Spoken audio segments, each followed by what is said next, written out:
Alright, guys, it's finally time. Here's my official ranking of all the live action Spider Man movies. Now, before I get started, I just want to say right off the bat, I am not going to include the two Spider Verse movies. However, in my opinion, those are the two best Spider Man movies ever made. However, it's unfair to kind of include them. There's a bunch of stuff you can obviously do in animation that you can't do in live action, and I love animation, so I'm kind of biased.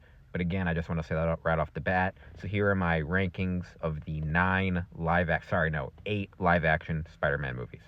Clocking in at last, number 8, The Amazing Spider-Man 2. This was pretty easy for me. This movie just does not really mean much for me. I know people are going to say, oh, Gwen Stacy died. Yeah, that was a good scene and it meant a lot.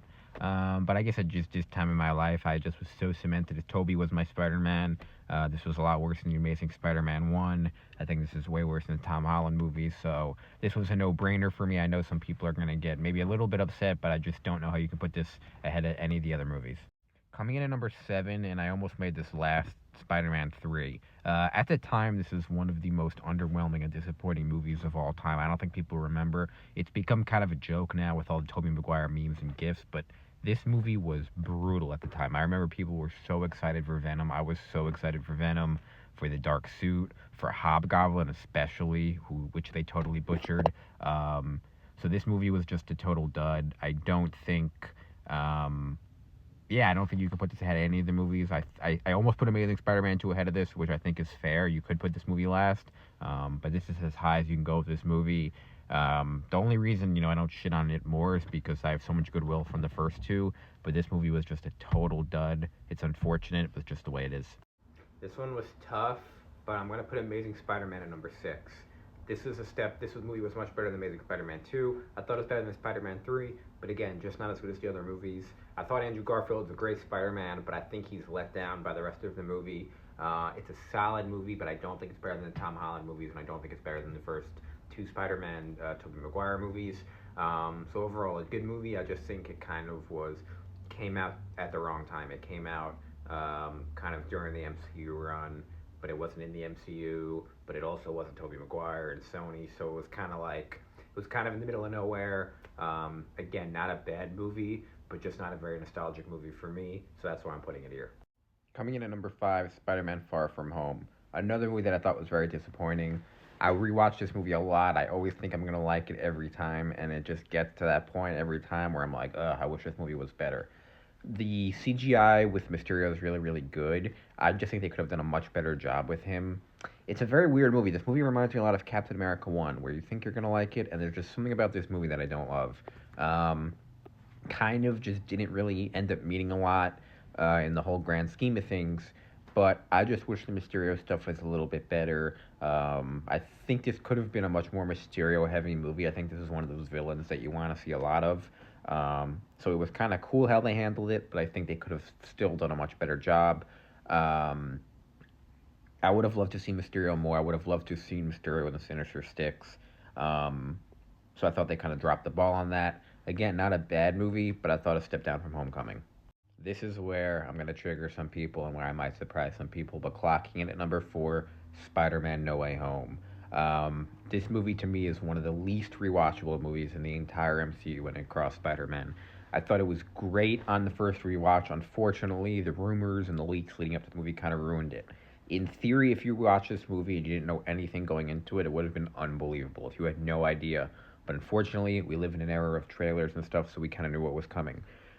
I think the plot is one of the worst plots in the entire MCU when you think about what they had to do and what they actually delivered.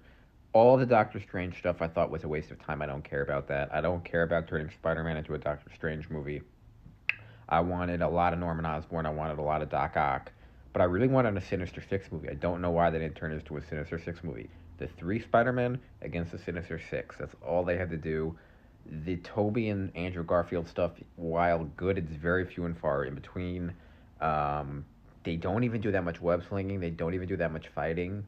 Um, they cared a lot about catering to Twitter. It's a very big internet movie, but it's just a frustrating plot. I don't care about the college stuff in the beginning, which takes up a big part of the movie.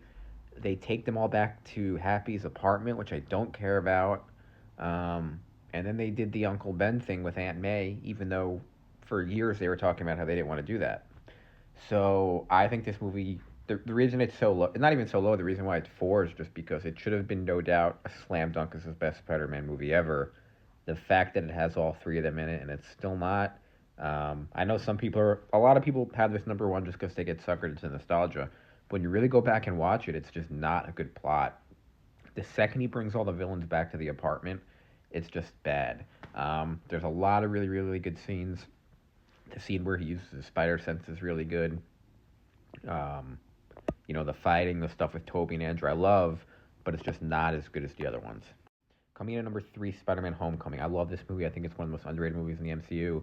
I almost put this number two. I almost consider this number one. I really love this movie. Having Iron Man, Robert Downey Jr. in a movie, I think will age and age better and better as we go, as it becomes more and more rare to see him. This is just a great Spider-Man movie. It's a great high school movie. It's a very modern movie. I think it represents, having Flash as more as a cyberbully. I just love everything about this movie. I think it's a rock solid MCU movie. I think it's a great iteration of Spider-Man. So I think it's just a great take all around. The Michael Keaton stuff is great. I love Michael Keaton in general. So getting him as a villain, the twist of him being the dad, I think all of this is great. So yeah, that's number three. Coming in at number two, Spider-Man 1. I love this movie. I think it's no doubt better than any of the Tom Holland movies. I think it's no doubt better than any of the Andrew Garfield movies. Um, it just started everything. I remember vividly seeing this movie in theaters. I remember everything about it. The Macho Man Randy Savage fight, when Uncle Ben died. It was also just a very, very good New York movie, and I saw it in New York at the time, which was cool. I was 9 years old when this came out. So, yeah, just a great movie. I mean, obviously, bits of the movie don't make a lot of sense. I mean, Tobey Maguire's like 30, and he's supposed to be 16 in the movie. Um, but this is really just one of the iconic movies. A lot of people say Blade started the kind of superhero stuff. With respect to Blade and Wesley Snipes, this is really the movie that started everything.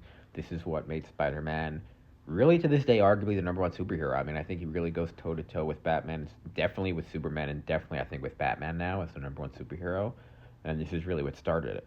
And coming in as number one, the best overall live action Spider Man movie, according to me, is Spider Man 2. A great sequel. I think it lives up to everything from Spider Man 1 and then gets even better. Doc Ock is a great villain. Harry is starting to get angrier and angrier. This is kind of just the peak. It's a great sequel.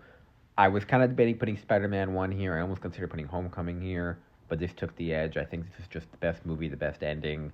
I think it has a good tie now with No Way Home. Um, so yeah, it definitely wasn't a home run, but I think overall, if you ask me, Spider-Man 2 is the best live-action Spider-Man movie. It kind of pains me to say because Norman Osborn and Willem Dafoe is so good. But I think Doc Ock is kind of the most humanized villain of the three and the one you kind of feel for the most. So those are my Spider-Man rankings, live action. Again, I love Spider-Verse the most probably, and I like all these movies. But when I rank them, this is how I do it. I know a lot of people are probably going to think No Way Home is one. A lot of people probably love the Andrew Garfield movies. A lot of people probably love Spider-Man 1. Not that many people agree with my Homecoming take, but I love that movie. So those are my Spider-Man rankings. Let me know you guys agree with, disagree with. Disagree, don't care. Those are my definitive rankings. And even you can probably, I haven't played them yet, you could probably include the video games somewhere in this list if you wanted to.